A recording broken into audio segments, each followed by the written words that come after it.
Assalamualaikum warahmatullahi wabarakatuh.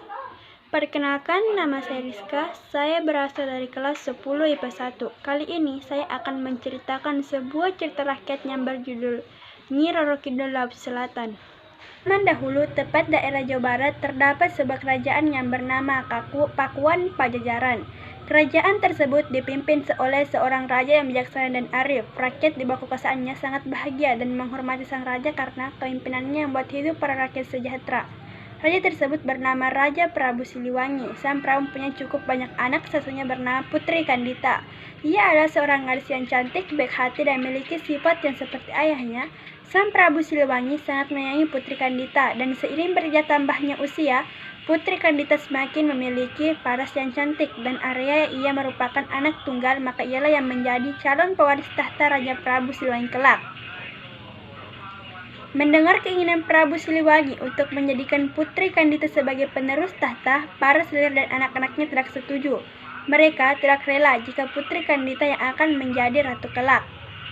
Suatu hari, para selir dan anak-anaknya berkumpul untuk merencanakan siasat jahat untuk menyingkirkan Putri Kandita dan ibunya keluar dari istana. Untuk melancarkan rencananya, mereka minta bantuan kepada seorang penyihir sakti yang tinggal di sebuah desa terpencil yang memiliki berbagai macam ilmu hitam. Suatu hari, tanpa sepengetahuan raja, Putri Selir dan anaknya mendatangi penyihir tersebut dan memberikan imbalan yang diminta sang penyihir. Selir dan anaknya ingin Putri Kandita serta permaisurinya diberi kutukan agar tak menjadi pewaris tahta sang raja. Tanpa menunggu lama, sang penyihir melaksanakan tugasnya dengan ilmu hitam. Ia menyihir Putri Kandita dan ibunya agar menderita penyakit kusta. Suatu hari ketika bangun dari tidurnya, Putri Kandita dan ibunya berubah menjadi buruk rupa.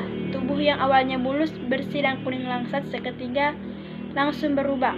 Tubuh keduanya dipenuhi dengan borok dan mengeluarkan bau yang tidak sedap. Putri Kandita dan sang permaisuri menginap penyakit kusta yang tak kunjung sembuh. Prabu Siliwangi yang merasa heran melihat penyakit aneh pada kedua orang kesayangannya, itu langsung manggil tabib istana untuk melakukan pengobatan. Tabib istana, tapi setelah dicoba dengan berbagai macam ramuan, sang tabib istana tetap tidak dapat menyembuhkan mereka. Penyakit Putri Kandita dan ibundanya bertambah parah. Tubuh mereka semakin lemah, tak dapat mencerna makanan dan minuman. Putri Kandita yang masih muda dapat bertahan menghadapi penyakit deritanya, namun sang ibunda yang sudah tua hanya tidak dapat bertahan hingga akhirnya menghembuskan nafas terakhir. Putri Kandita dan raja sangat terpukul dengan meninggalnya permaisuri. Selama berhari-hari, Raja Prabu Siliwangi termenung sendirian. Ia merasa sangat sedih karena orang yang paling dicintainya sudah meninggalkannya terlebih dahulu. Namun, sang Prabu pun merasa terpikul melihat kondisi Putri Kandita yang tidak menunjukkan tanda-tanda kesembuhannya. Ia merasa sangat cemas karena Putri Kandita yang akan menggantikan meneruskan tahta kerajaan.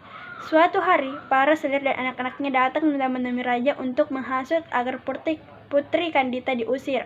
Awalnya, raja menolak, namun karena takut penyakitnya menular dengan terpaksa, Prabu Siliwangi menyetujui usulan tersebut.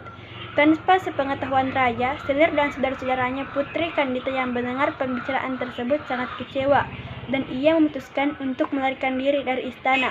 Dalam suasana hati yang sedih, bingung, dan tidak menentu, Putri Kandita berjalan keluar dari istana tanpa tujuan yang pasti. Selama berhari-hari ia berjalan tanpa arah sehingga akhirnya tiba di pesisir pantai selatan Pulau Jawa yang memiliki banyak batu karang dan ombak besar.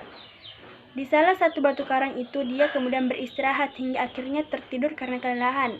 Dalam tidurnya, Putri Kandita bermimpi mendengar sebuah suara gaib yang menyuruhnya untuk menceburkan diri ke laut agar penyakitnya sembuh dan sehat seperti sedia kala.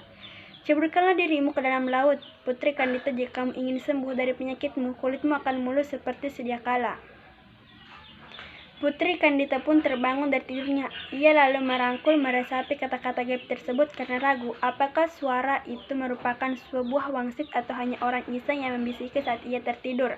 Tetapi setelah melihat sekeliling, sejauh mata memandang yang adalah hanyalah hamparan pasir putih seperti ombak bergulung-gulung di sekitarnya.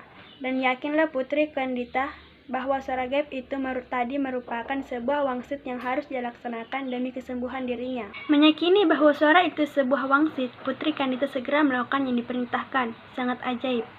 Ketika menyentuh air, seluruh tubuh Putri Kandita yang dihinggapi borok berangsur-angsur hilang dan menjadi mulus kembali. Kesembuhan Putri Kandita tidak membuatnya kembali ke istana. Dia lebih memilih untuk menetap di pantai selatan dan berbaur dengan penduduk sekitar yang sebagian besar berprofesi sebagai nelayan. Sejak tinggal di istana, Putri Kandita sangat terkenal karena kecantikannya yang dia miliki. Banyak pangeran dari berbagai kerajaan datang untuk melamarnya, namun dari sekian yang melamarnya, Putri Kandita sama sekali tidak tertarik. Sebagian dari mereka mundur karena Putri Kandita mengajukan syarat yang sangat sulit. Salah satu syaratnya adalah mengadu kesaktiannya di atas gelombang laut, namun sebagian dari mereka yang menerima syarat.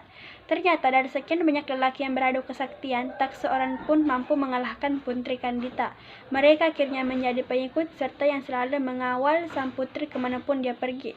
Sejak itulah Putri Kandita dikenal sebagai Ratu Penguasa Laut Selatan Pulau Jawa, yaitu Nyai Roro Kidul. Dari cerita ini kami dapat mengambil suatu pembelajaran bahwa janganlah kamu berbuat jahat karena dapat menimbulkan malapetaka di kemudian hari. Itulah cerita yang kami sampaikan, lebih dan kurangnya mohon dimaafkan. Akhir kata, wassalamualaikum warahmatullahi wabarakatuh.